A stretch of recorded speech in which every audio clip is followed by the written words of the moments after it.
Okay, and we are live. Happy 2024, everybody, and thank you for tuning in.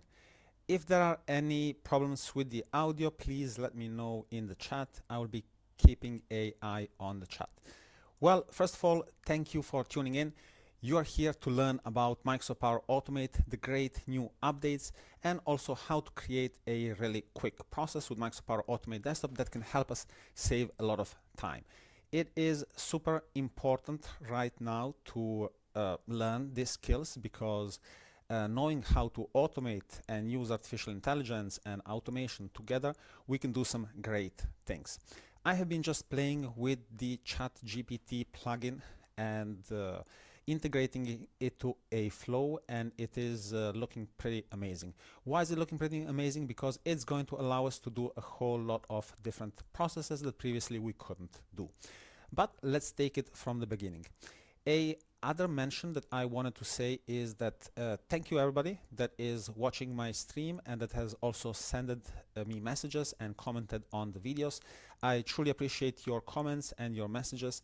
And in today's video, we are going to be doing a video for one of you guys that has requested me to create a Instagram automation. So we're going to do this video for them, and then they can rewatch it whenever they need to do it. So if you have some automation requests and you would like to see a specific video, please feel free to let me know. All right, so what is Microsoft Power Automate Desktop? Microsoft Power Automate Desktop is a automation solution. What does it mean, an automation solution? It is a solution that is going to repeat the tasks that we do an infinite number of times so that we don't have to do them. And we are going to accomplish this without any code. This is a solution available from Microsoft. You can download it for free. It's completely for free, and you can start using it right away.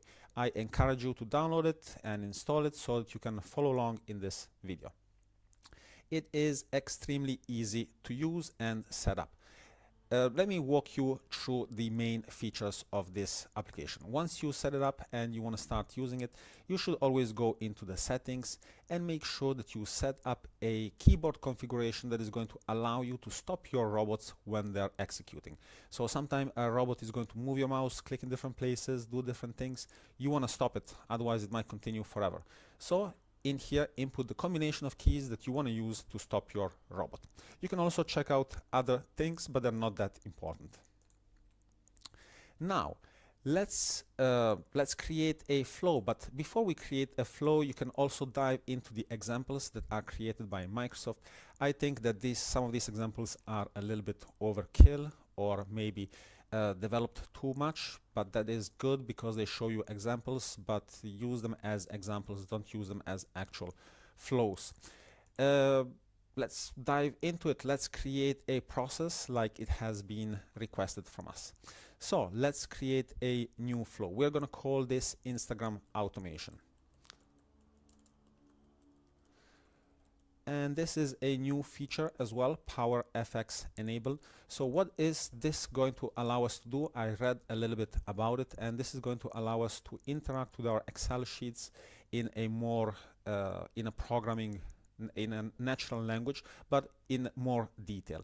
I still haven't had the ability to try it. I've just seen it and read a little bit about it, but once I figure it out, or once I need it in one of my processes, I'll make sure to make a video, unless there are any requests. All right, if there are any questions, please feel free to let me know in the chat. All right, so we have created a new Canva, a new process, a new robot. You can call it whatever you want, but this is going to be the place where you're going to be building your automation. There is absolutely no code involved in this, and this is usable and open to everybody to learn and to use, even to create the simplest automations. And I'm going to show you how easy and simple it is to do so. You can start by just simply clicking on the record button and then performing the actions that you want to create a skeleton for your application that is going to go in here.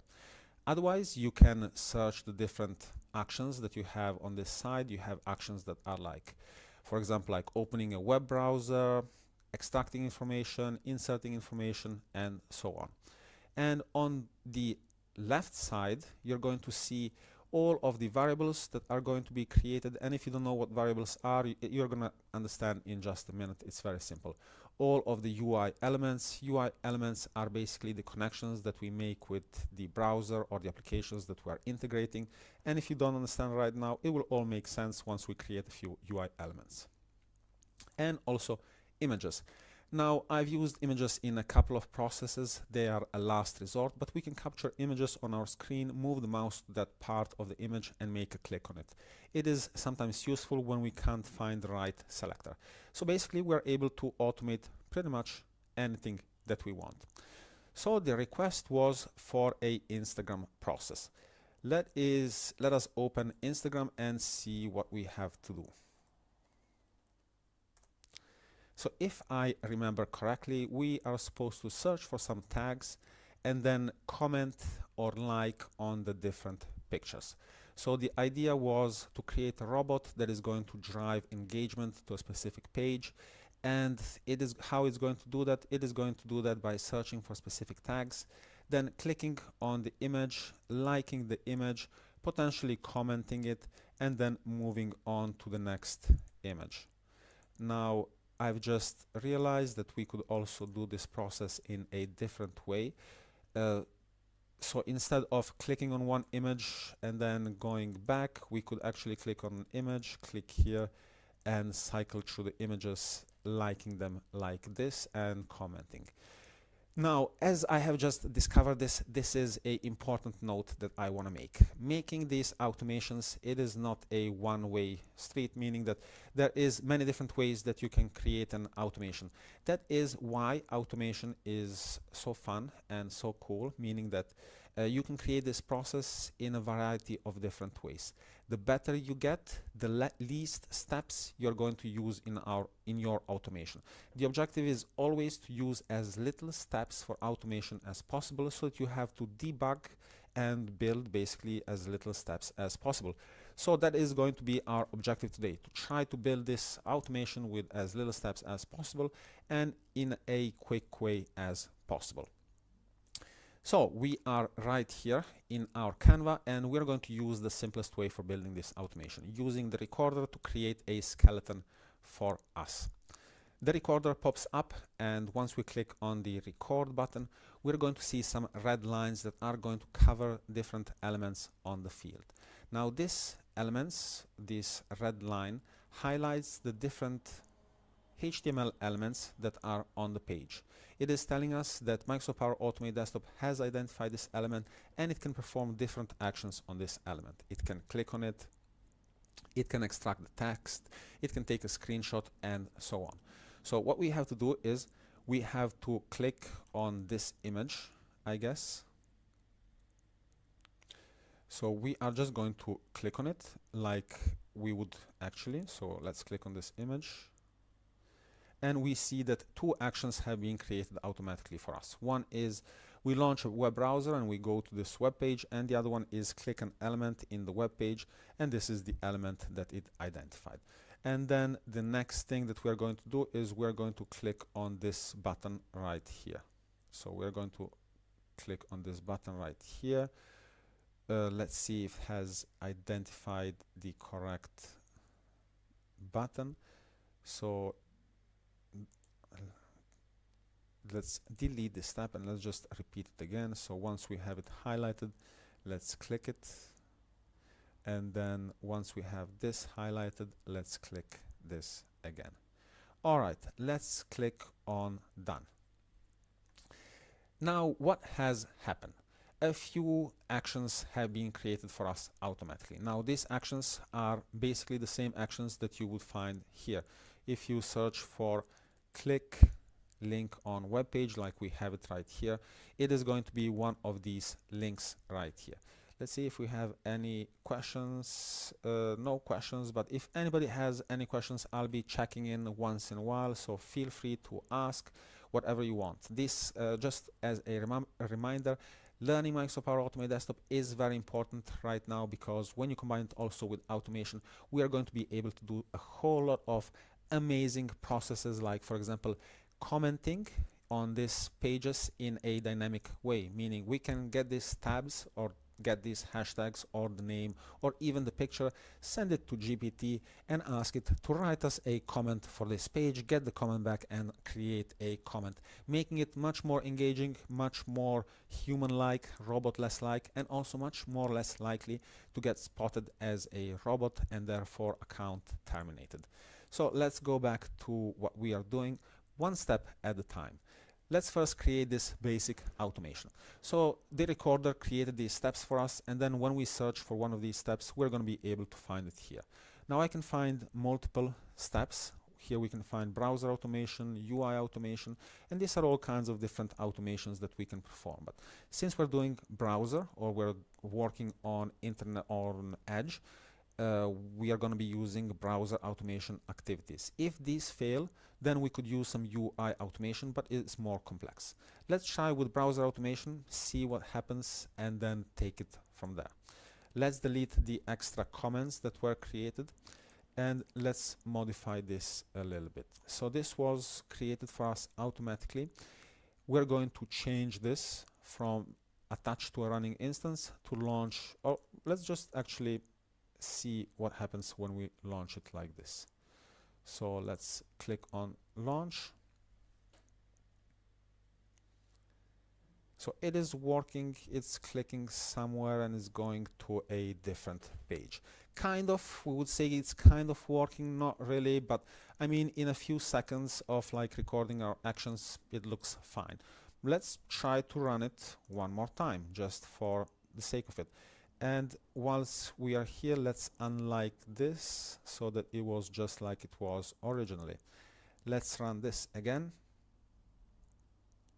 So it attaches to this page, it clicks on the wrong place, and then it goes to the other page. Kind of correct, not really our process, but we are getting somewhere.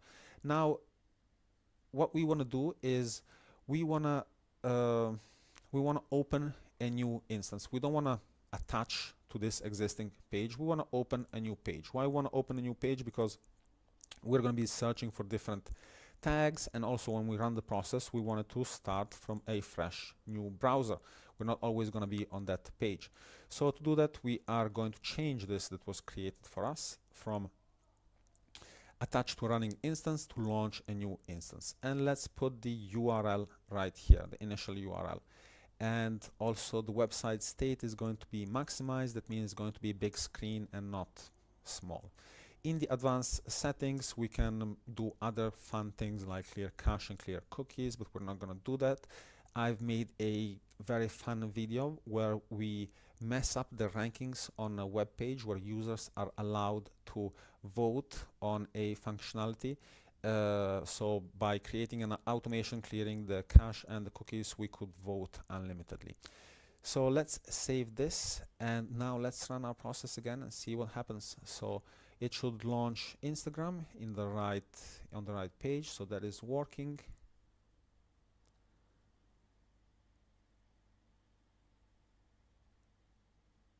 And our process has stopped working. Why has our process stopped working? We got an error. It says that this element right here with this kind of div and selector does not exist. So it was not able to find it. And by the way, this is a updated version of Microsoft Power Automate Desktop. As you can see here, it provides some information on how to fix this issue and the error details. Previously, it only provided the error details. Let's take a look at this, ensure the UI element is visible on the screen. It is, and so forth. I already know what the error is, but this is a good little way of figuring it out or pasting it into GPT and getting a answer.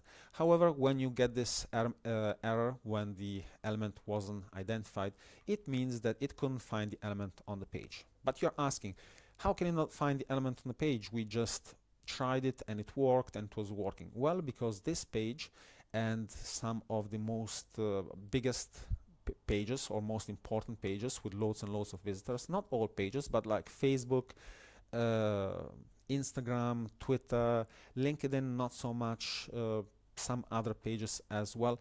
They use a way of compiling and building pages, HTML pages, that uses a React framework and compiles the page with always different HTML tags, making it very difficult for Power Automate Desktop to find that page. Well, not really difficult, but just not straight out of the box. We just need to fine-tune it a little bit. Let's dive into this and understand it a little bit more. So a couple of actions were created for us right here. We have the first action that was to launch a new Microsoft Edge, and pay attention to this. This is important.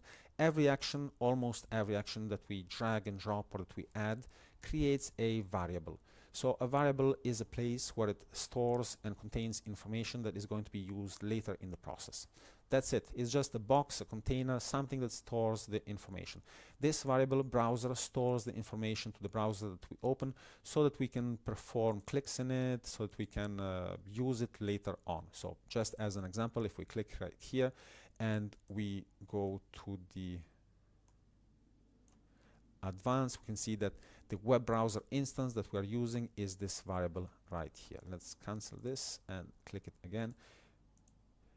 It's right here. And if I had more browsers, I could select which browser I wanted to connect to. Now we are having a issue with this selector. So here are also a couple of really great updates come into play right here in Microsoft Power Automate Desktop when we have to figure out what are the issues with our buttons. So right here in the UI elements, this is where all of the connections with the different elements were created when we were recording the process. All of the buttons that I clicked on were kind of taken a screenshot and they were added here. So it says like under this page right here, so it says under this page right here, we are going to add this button right here. So this is the one that failed. So if I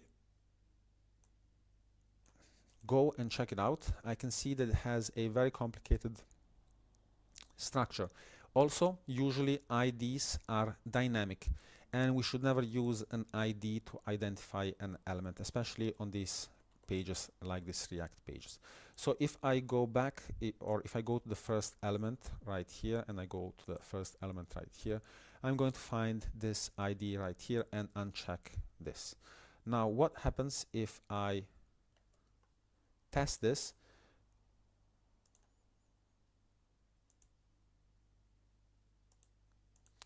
Will I be able to find that div with this kind of selection?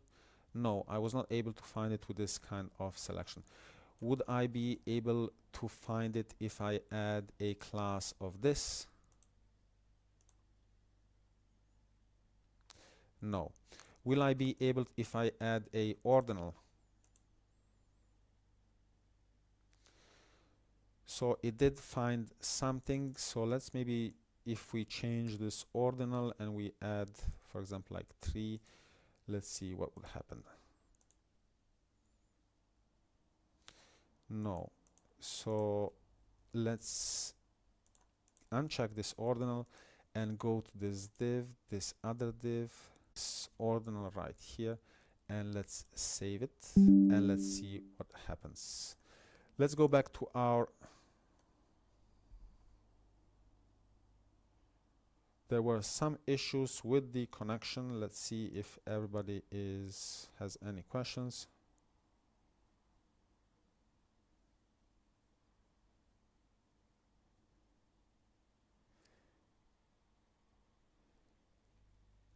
We can also make a Power Automate for Facebook groups for sure. No worries. In the next video we can do the Facebook groups. I also wanted to explore how we can use GPT in this because it's going to be pretty fun. And by the way, thank you all of you for watching the stream. I hope you are learning, and feel free to ask whatever questions that you have and that you want. Thank you so much again. And let's go back to our automation that we are working on right here. So we are trying to identify what is the best div for this automation. So we are trying to test different divs, and here the process is a little bit repetitive, meaning that you have to try to figure out what kind of combination element is going to work to identify your div. We can also do it other ways, but I want to show you this great new feature from Power Automate Desktop, which is the test feature. This wasn't available previously, but if you click on this button right here, it is going to take your changes live and test them to see if they exist on the web page. There's this also button repair, and if we use this button repair, it is going to identify the div, for example, like right here that we want to select. We're going to click on control and we're going to see how it was updated. So if we test this div right here, it was still not fixed because we tried this. Let's repair it one more time.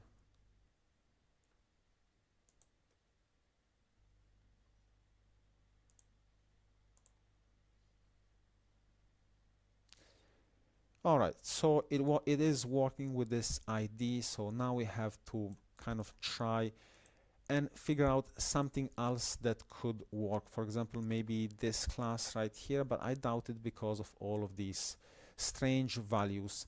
We could play with the ordinals as well, with the title and so forth. However, we can try also a quicker method, and that is to use UI automation. Now, keep in mind that using this is going to work on 95% of the pages, and they're not going to have such complex selectors. However, I've been asked to build this process for Instagram, so we're going to be looking at Instagram right now. So let's close this and let's go to UI automation. And right now we're going to do things a little bit differently. What I mean a little bit differently, we are going to get a instead of using browser automation, we're going to be using UI automation to perform pretty much the same things. So what we want to do is we want to click a UI element.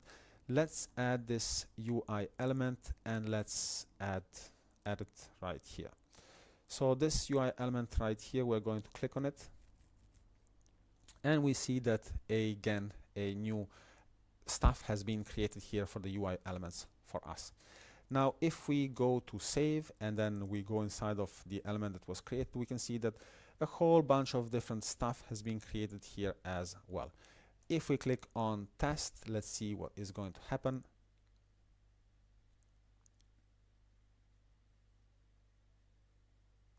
The UI element was identified. Now let's try to make this a little bit simpler so that we can work with it. Now let's uncheck this. And let's uncheck this, and maybe let's check the ordinal and let's see what happens.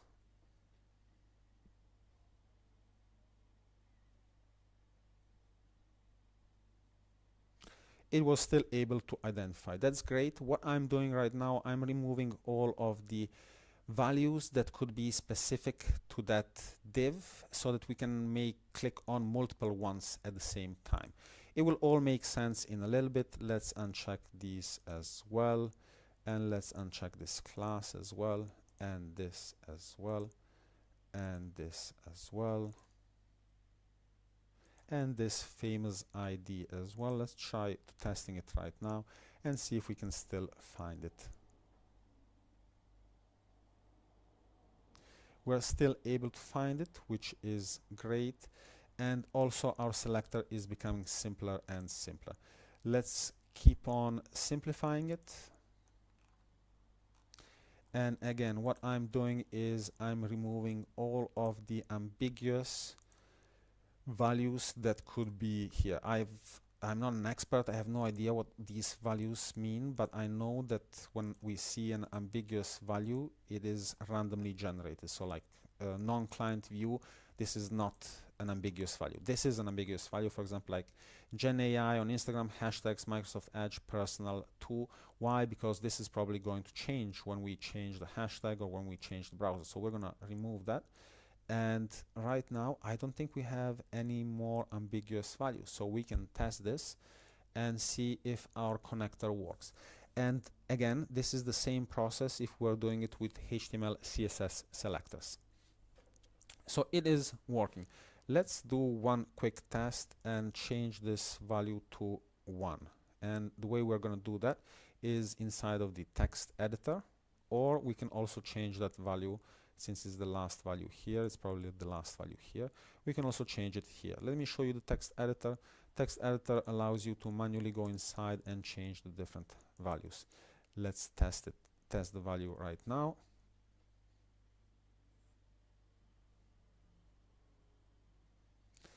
Great, it is working. So I think we have a stable connection with Instagram, which is very hard to achieve. Well, not very hard to achieve, but it took a little bit longer than predicted or than expected. So what happened just now? So if I change this value to 2, we're going to see, and if I minimize this, we're going to see that it's selecting a different element. Are we testing it?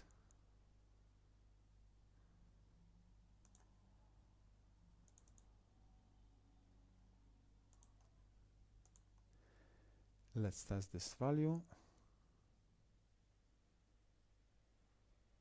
And we see that it has selected this element. Previously on 0, it was selecting this one.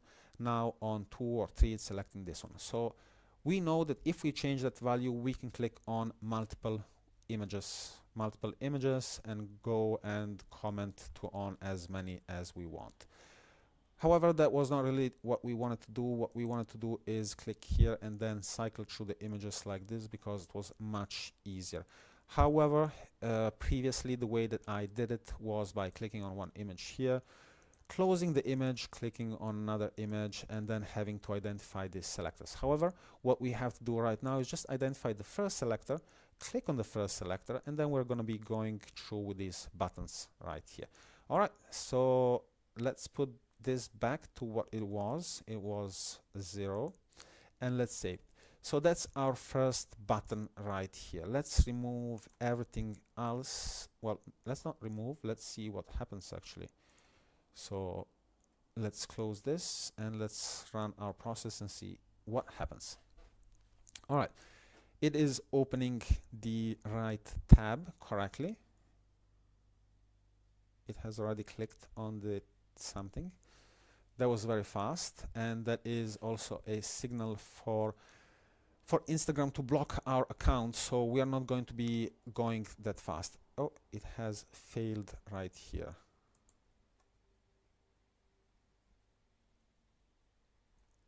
Let's see why it has failed right here. It has failed right here probably because we are using something ambiguous here. So let's change this as well, and let's make it to something like that it just contains Instagram.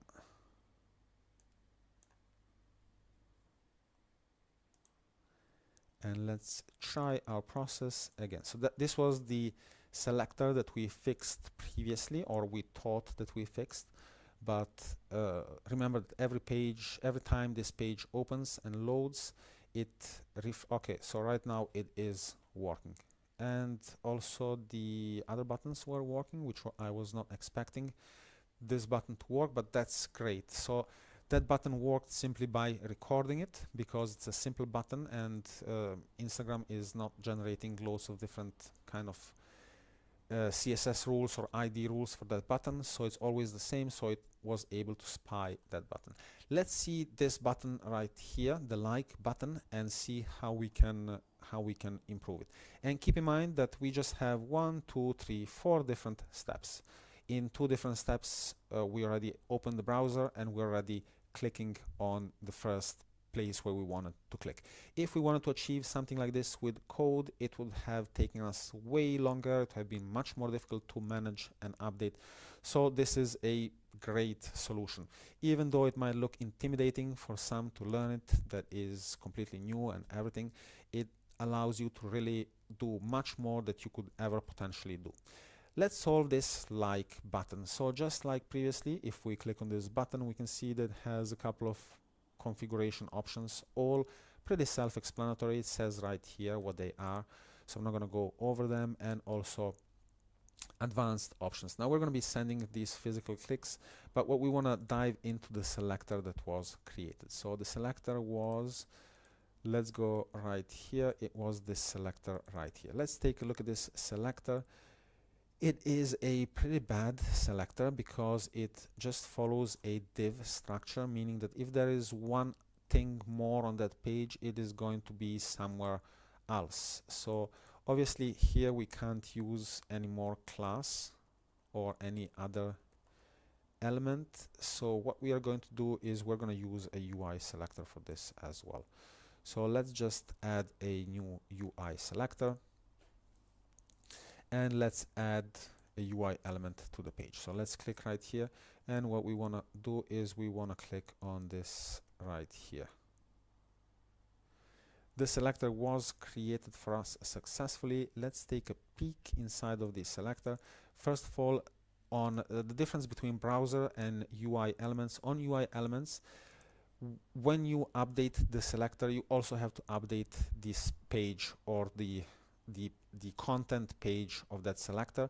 Why? Because UI elements need this to referencing. So what we're going to do is we're going to go on name, and we're going to do pretty much the same thing, contains, and cancel everything that else that is not required. Let's delete and leave it like this. Instagram save, that's great. And let's click on, oh my goodness, let's fine tune this button as well. So just like we did previously, let's remove all of the ambiguous entities on this button. So let's remove this, let's remove this, let's remove this, and keep on going. It is very simple.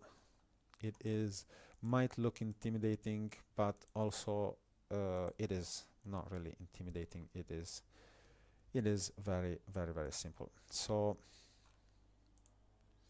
also what is great is that previously we could not do this, meaning that every time we updated or changed something, we had to save it and then test it, and now we have this great little button or functionality there that I encourage you to use, because it is going to allow you to save a lot of time. And let's test it out and see if it finds the button that we were talking about. So it found the button. That's great. Probably this is going to work on all pages because it doesn't use anything ambiguous, and it worked on this one. So I'm pretty confident that this like is going to work. And then the next one that we have is press button on web page, the next page.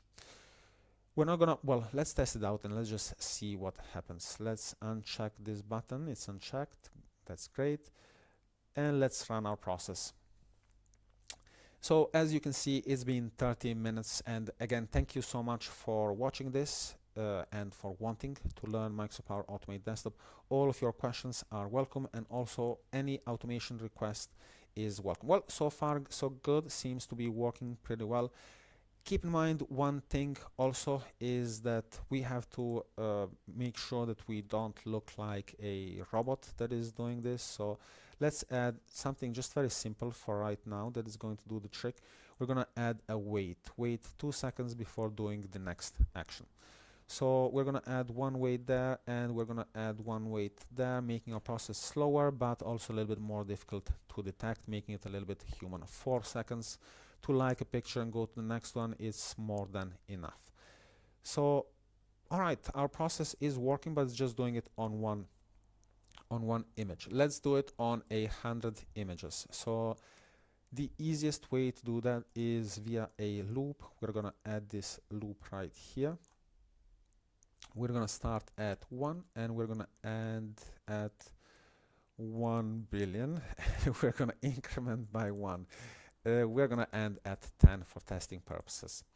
So let's move all of our things in here. And so we're going to launch our process. We're going to click on the first picture. We're going to start our loop or our repetition. A loop is just a repetition of different steps that are inside of this blue box. That's it. That's what a loop is. And you have two different kinds of loop. Basically, one is a loop that you tell it start from 1 and end at 10. Another loop is a for each loop. So for each loop is when you extract a data table or an Excel sheet and you want to go over all of those cells, you would use a for each loop. Very simple.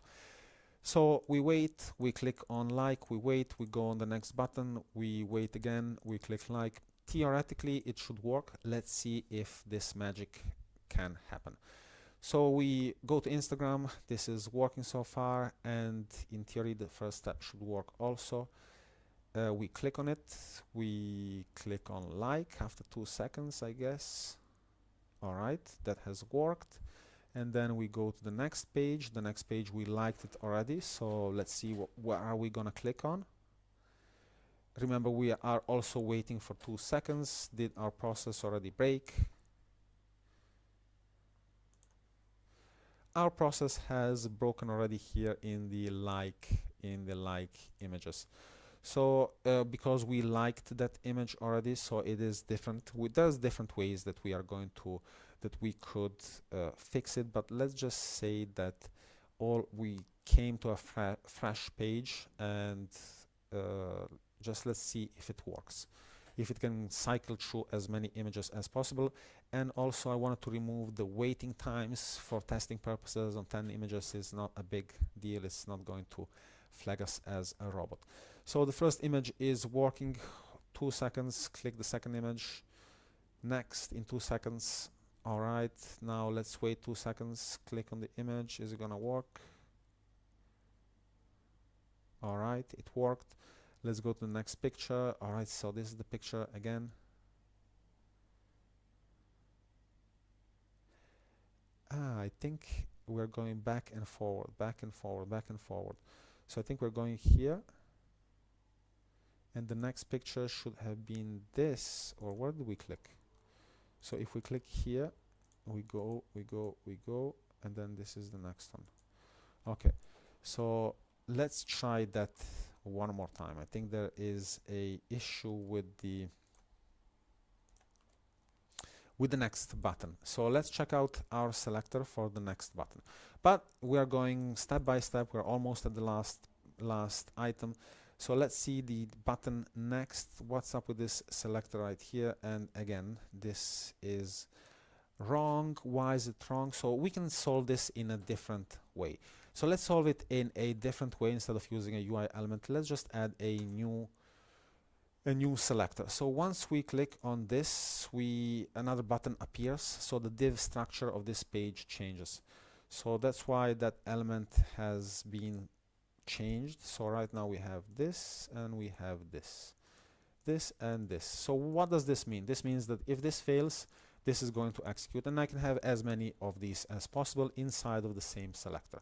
Let me show you that one more time. So right here where we created the button next, just like adding a UI element, or from the click or from the press button on the web page, it was created and added here. Now we have the default selector. We can add a additional selector by going to new, and this additional selector is going to be executed if the first one fails. So if the first next button fails, it is going to go there. And also right here, let's go to a very simple solution. So if this process failed, just continue and go to the next action. So if it's already liked and you're not going to like it, the process is not going to break, it's just going to go to the next button. Let's close a couple of these browsers that we have open and try this one more time.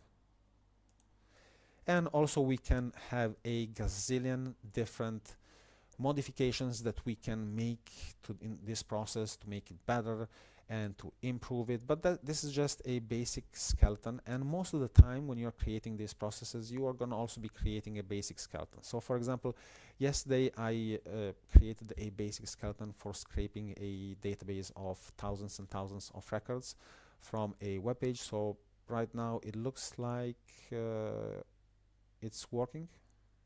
Wouldn't we say so? So let's say on this button on this page right here,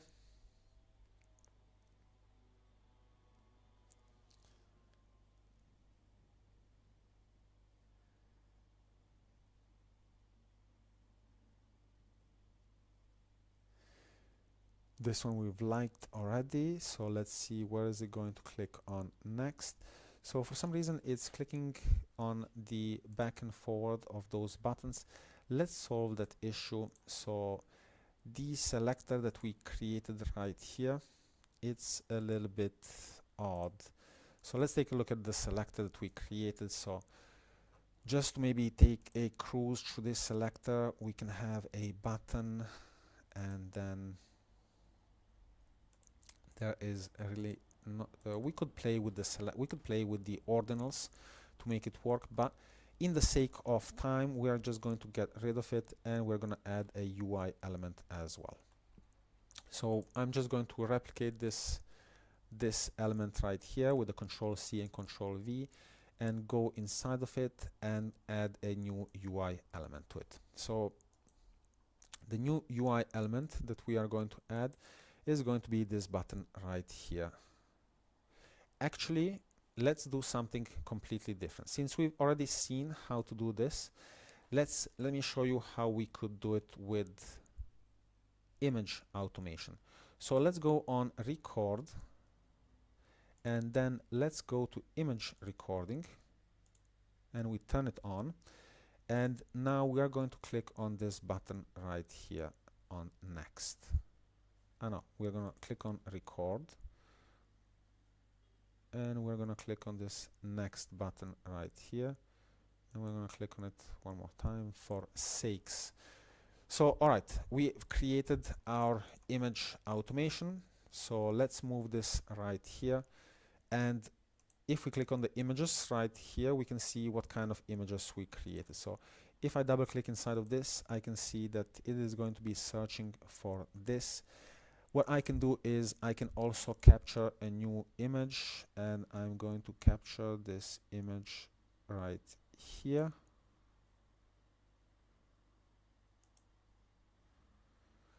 And leave it like as it is, and we're going to try it out and see if it works. So image automation, oh, I forgot to click with the mouse. I think that's already by default on the action, but I'm not 100% sure. So the first step, we click on the first image. We don't click on the like if it's already liked. All right, and then the image looks, and then we do an image search, but something has failed in our process. Let's see what has, oh, no, it wasn't failed. I moved it. It was actually working. All right, it was working, and we also went to the next page. So let's go into what we're going to do is we're going to do a right click, and we are going to go to advanced, see if we can change a couple of options. Image matching advanced, entire screen. All right, left click, and we're gonna make it high speed and only one occurrence. All right, let's try that one more time. Let's close a couple of browsers.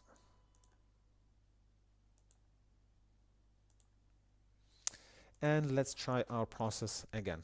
We've seen quite a lot in this automation tutorial.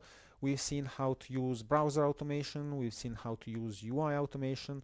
We are seeing right now how to use image automation. So, all right, first step is to check for the like button, but it's already liked, so it's not going to break. And then it's going to search for the image, and this is going to take some time because so as you can see, the mouse, my hands are right here, but the mouse is moving to the image. It has moved a little bit too much to the side, so we have to fix that. How would we go about fixing that? We would go in our resolution, make sure that our resolution is set correctly, and then we would go into the advanced options and offsetting this X. I don't know why it was offset by 70. So we're just going to move it back to 0, and we are going to make this a little bit instant, and save it and try it one more time and see if that fixes it. If that doesn't fix it, and if we have to fine-tune it a little bit more, we're just going to go to back to UI automation and try to solve it with UI automation. We click on the first image, and then we check for the like button. The like button is already pushed, so our process is not going to break. And then we go to the next to the next button. Are we going to identify it? Yes, we did it. All right, so now we're going to like, and then we're going to click on next again. Let's see if it's going to find the right button. It has clicked somewhere wrong. All right, so that's not a very stable way of doing it. So let's remove that image calculation up. Let's remove that, and let's go back to UI automation. So let's copy this, copy and paste it. We already created a UI element, I believe, right here. No, no, we haven't. We haven't created a UI element for this. So let's go right here and let's select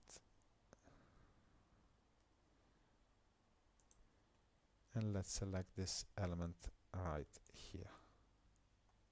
I just had another idea of how we could solve it, but yeah, exactly, and that just proves my point of that there is really truly different. Click UI element image like.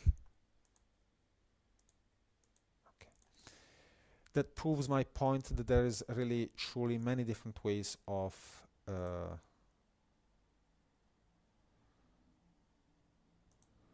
creating a automation, the same automation for the same process.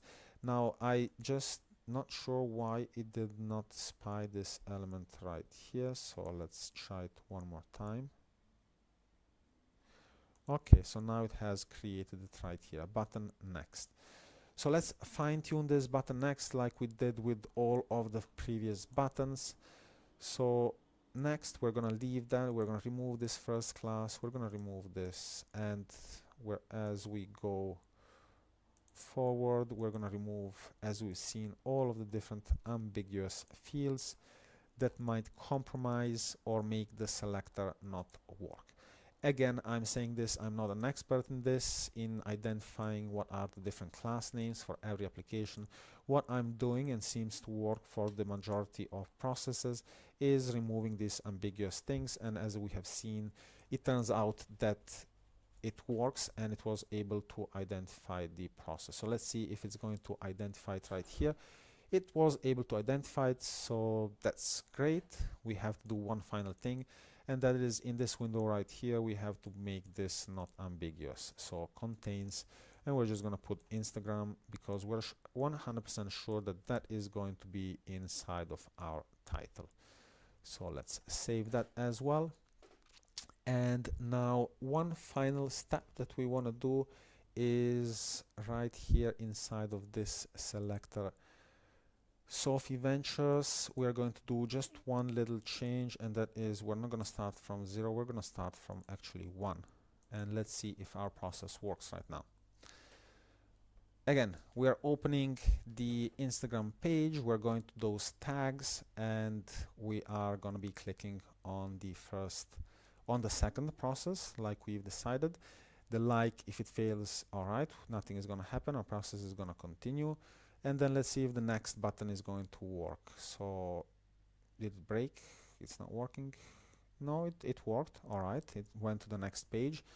Now again, the like button has been pressed, so it shouldn't be an issue. And it seems to be working. However, we actually wanna play around a little bit. This is taking forever. So let's do this. Let's stop our automation and remove all of the weights. Let's see this bad boy run at fastest speed possible. I want to like as much stuff as possible. So we're going a little bit too slow. Even a human would be faster than that. So let's see it in action right now. All right, we click on this, the button is okay, let's go to the next page.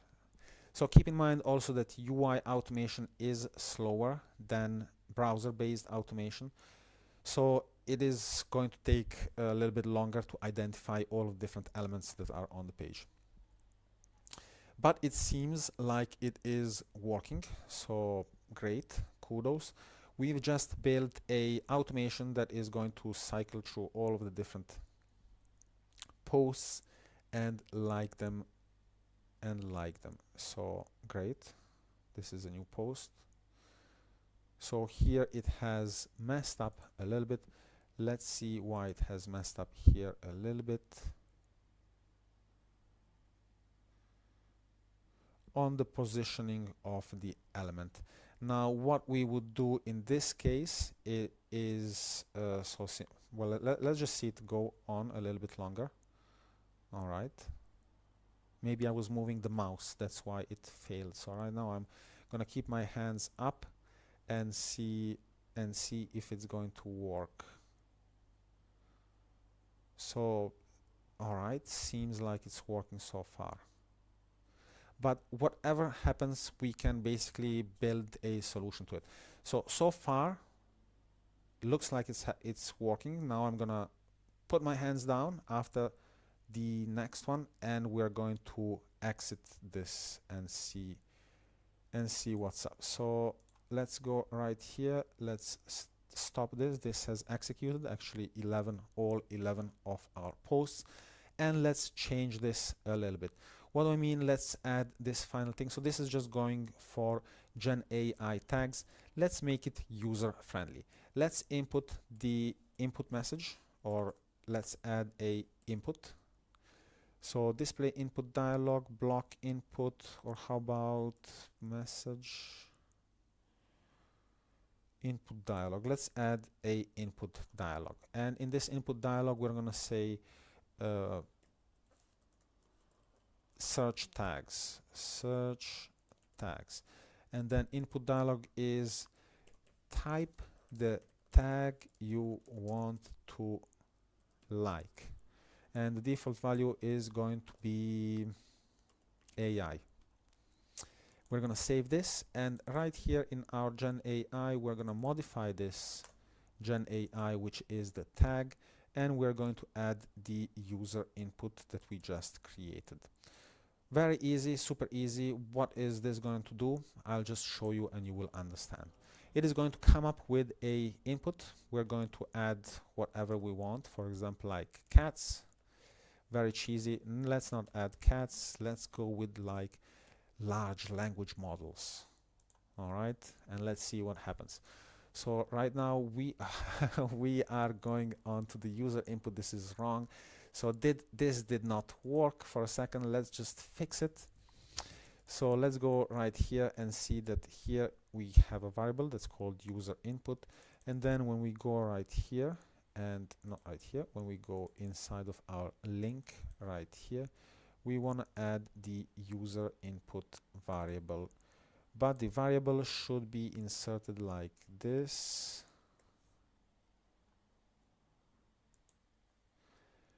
And not like in the other way. So for some reason, usually it inserts them with the percentage sign. I don't know why it was not inserted. Maybe in the latest update. Exactly in the latest update, we have to parse this. I guess. What is the issue here? So maybe we have to put it inside of a variable.